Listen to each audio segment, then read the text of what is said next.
Welcome everyone to Dead Talk Live. I'm your host Viz. We are joined today by director Samuel Bodin and Woody Norman from Cobweb, which is premiering exclusively in theaters on July 21st. Samuel, Woody, thank you for being our guest today and congratulations on an absolutely fantastic film. I really enjoyed this from start to finish and I'm looking forward to talking with you guys. Samuel, I want to start with you. Cobweb does an amazing job at keeping the audience guessing throughout the entirety of the film. As the director, was it just a matter of you following the script, or were there instances that you had to improvise to sort of stay true and keep the audience on the edge of their seats? It was always um, we had to be very cautious on that. We always say, okay, where we are in the story, what the audience has to know, what the audience has to not know, what do we want us to feel. So in each scene, and it was the same sport with the actors and with the technician part and with my DOPs. What do we want them to feel right now? So it was each scene we had to ask ourselves that question. So it's really in that scene they have to feel that I want just to see shadows. Here I just want us to see that wall. So it was really brick by brick, and nothing is by chance. Everything was planned since the beginning, and we on the set we remind ourselves every time, every day, here we are in that kind of feeling, we are in that kind of place, so we have to not tell that, or just feel that. So it was really sequence by sequence work. That's amazing. Now, Woody, your character Peter is being bullied at school, has parents that don't believe him. At the start of this film, how do you think he's coping with all these events? I think he isn't. I kind of think he's trying to take it as it is, but it's obviously quite hard to do that. So Yeah. he's, you know, trying his best to process it, but struggling to do that. And it makes him very, very vulnerable. Now, Samuel, there is a very interesting dynamic between Mom Carol, Dad Mark, and Peter, of course. What kind of discussions did you have with Lizzie Kaplan, Anthony Starr, and Woody? All three did a fantastic job on how you saw their dynamic playing out on the screen. Yeah, it was. We rehearsed a lot all together before shooting, because we wanted to find, because it's a violent matter, it's a Mhm. complicated matter. It's talking about a kid who can't trust his parents. It's a kind of abuse thing. It's very complicated, and I wanted it to be not grounded, not real, like a little bit in a Green Brother story, Yeah. you know. So we worked with the actors, with Lizzie and Anthony a lot to find a language, a kind of physical position, a way to perform that is not reality. Yeah. You know, to be able to entering that story and not just be in defense and can't take it. So we really built our place of reality, you know. Yeah. It's our little universe. And we work that physically in the dress code, you know, in the vocabulary, in the performances, and each time it was very precise. So it was really again to find our own way to express ourselves in that story. So it's not grounded, but it has to be a little bit, because we want to create fear, and it's not reality, but you get to identify all the feeling of it. So it was really a work in advance, and a process, and a work on the script too. So yeah, we found our own language, and I Exactly. think Yeah. when we find it, it was so fun to play and so fun to shoot. I can imagine. Woody, do you believe if Peter's circumstances were different, uh, would he approach that mysterious noise behind the wall differently, or would it be no matter what his circumstances were, he was going to do what he was going to do? I think the only way that he wouldn't be intrigued and scared by the noise is if he was deaf. That's yeah. Because you're in the middle of the night, you're wide awake, and you hear from your wall, you hear tapping. No matter how old you are or how, That's gonna freak you out. yeah, Exactly. And, I asked myself that question. If, putting myself into Peter's position, you're right. It doesn't matter how old you are or what circumstance you are, you would probably react the same way. Now, Samuel, one of the things that kept me guessing was the paranormal aspect. Was there a paranormal aspect? Wasn't there a paranormal aspect? I found myself going back and forth. Yes, no, yes. Now, without giving anything away, what is your take in the paranormal aspect of this story? Yeah, I don't know what I can tell or not tell because I don't want to spoil anything. Yeah. But how I can say that? I mean, I I'm love sure. scary story. I love scary story, and I love when everything is possible. You know what I mean? Yeah. That as an audience, you say, "Oh my God, maybe they can go over there. Maybe they can go in the other way. Where are we going?" And I love the fact that we work to keep that feeling all. I will not say all the movie because there is some things happening, but all the first part that you don't know what can happen. If it's supernatural, if it's not. But we, as I said before, we worked a lot with the writer Chris Delvin and the producers to be in the good place and not to be afraid to go where we have to go. Yeah, yeah. One of the things I love is you leave a lot open for the viewer interpretation, and that's why I asked you that question. Even though you directed the film, you had your own interpretation of what it could or couldn't be. So thank you for that. Now, Woody, Miss Divine played by Cleopatra Coleman, who also did a fantastic job, becomes an important character in Peter's life. What do you think makes Peter trust her? Because we don't see him trusting any other adult. I think, the trust stems from the fact that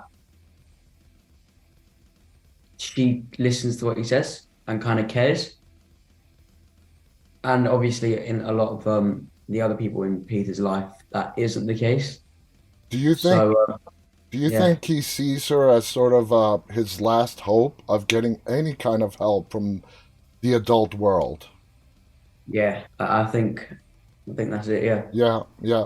Now, Samuel, what are your thoughts on the importance of Cleopatra's character, Miss Divine, to the overall story? I think she's the only one who can save us in a way. She's the only one who is really honest.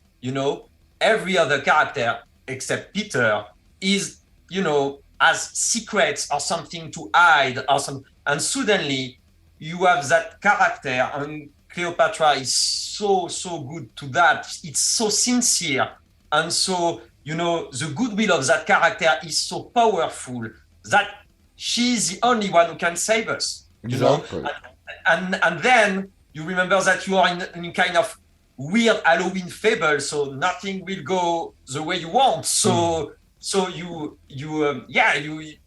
count on her to save the point. I think what is really, really impressive with her is her sincerity. It's a real power, and so she really played. It was really different when we were, in scenes with her and in scenes with the parents. It's really two sides of a coin. You are totally not in the same feeling. And that really hits home that she really cares for her students. She's a teacher, and we see throughout the film the different levels that she's willing to go to make sure that her students are safe. And a lot of teachers would not even do that, and even getting the reaction that she gets, they would never try again. But when she feels something is wrong, she's going to pursue it, and that's exactly what embodies Miss Divine. Woody, do you think the story does a good job in representing what a kid your age would do if Peter's circumstances were in real life, if it was a real story? Yes, I do. Obviously there is a bit of you know, separation Mm-hmm. from reality in the film, but I do think it is, at least Peter's character and reactions are heavily grounded in what a real person would do. Now, as you're reading the script, Woody, and you're filming this, did you ever put yourself? I mean, you did. I know you did. But as you're playing Peter, are there moments that you would have reacted differently if you're like, if this really happened to me, I would have done this instead of this? What really helped you get into that Peter mindset? I do with other scripts, I would kind of go, okay, I wouldn't actually do that because I have experienced those things and know what I did do. Mm-hmm. But if this is so, so far from anything that could happen to me, that it's kind of just like I have to trust maybe a few things that weren't as out of the ordinary. I could kind of go, oh, I wouldn't really do that, and then do what I would do. Yeah. With the really scary scenes, it's kind of just I'd have to go with human instinct, like yeah. Survival instinct in the moment, especially if you feel like your life is threatened. Now, Samuel, would you say the majority of this film is given to us from Peter's perspective? Yeah, absolutely. It's what we wanted to do since the beginning. It's why, for example, with Alan Gilmour, the production designer, we built the house, the inside part of the house, a little bigger than reality, Mm-hmm. because I wanted us to have this kind of child feeling. I wanted to be very close to Peter. I wanted to see the world through his eyes. It's why I play a lot with shadows or this kind of thing. It's really something I remember from my childhood. Mm-hmm. Not seeing your parents, just hear them and see their shadow or the light in the corridor or this kind of feeling. So it was really, really our exercise to be at the same level of Peter. And in the same way, I really wanted that the audience never be ahead of him. They always know what Peter knows. And I wanted to create what I think is very important in cinema. It's empathy, Mm-hmm. To be in his shoes, and each choice he made to say, would I do the same choice? So it was really, really an exercise to be with Peter all along. So during the shooting, I was always with Woody. The camera was always next to him, close to him, and it's Woody all along in a way. That's amazing how you say in the beginning, you said you made the house bigger. How many of us have visited back our childhood homes and we're like, wow, it seems a lot smaller than what I remember it. Absolutely. That's exactly what you were hitting on, and that really is so true. Now, again, Samuel, this is a true to form psychological thriller. It is your job as a director to dig into the human psyche with the stuff like you talked about, making the house bigger, giving us the Peter point of view with the cinematography. How do you feel about that aspect of your job when it comes to directing? Is that something you really enjoy, and that is where your passion for directing comes from? Yeah, I love scary story. I love the feeling as an audience. When I am an audience, I am a kid. When a movie is good, when a scary movie is good, I can't see the technique at all at first. I totally terrified. I can hide myself behind my coffin or something like that. I am really a good audience. I love that. So to be able to work for creating that is for me something I love. And it is so complicated, and I learn a lot each time I do it. It's why I want to do it again and become better and exploring new way to do it.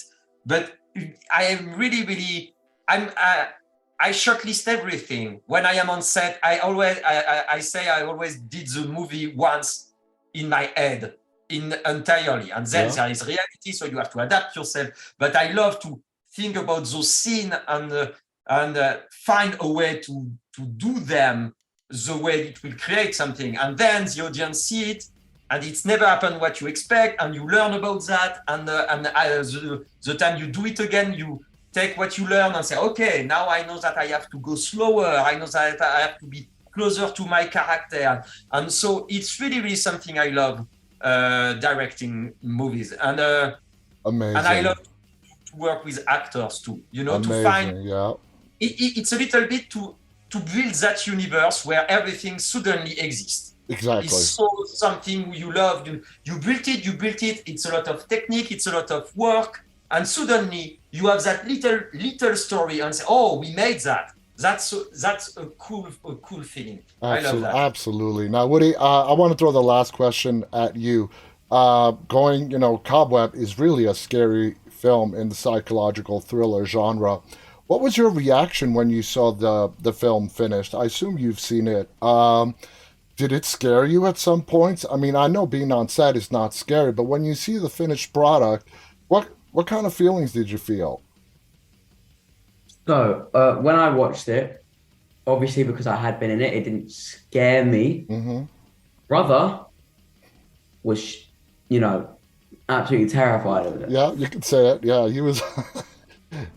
I mean, that's funny. Your brother was absolutely scared. Now, I want to thank you both. The movie, again, guys, is called Cobweb. It is premiering exclusively in theaters on July 21st. Me and a couple of my research team have seen this to get ready for today's interview. And we got together and we all loved it. There wasn't one person who did not love this film.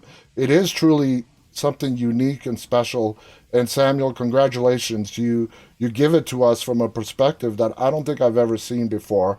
I cannot recommend this film anymore. I mean, it's coming out in theaters July 21st. Check it out. I want to thank our guest, Samuel Bodin, who directed it, Woody Norman, who stars in it. I want to thank our audience, those of you who are tuning in live and those who will be watching this later on. Until next time, guys, on behalf of my guest and myself, stay safe and stay walking. Bye, everybody. Bye, and thanks. Bye.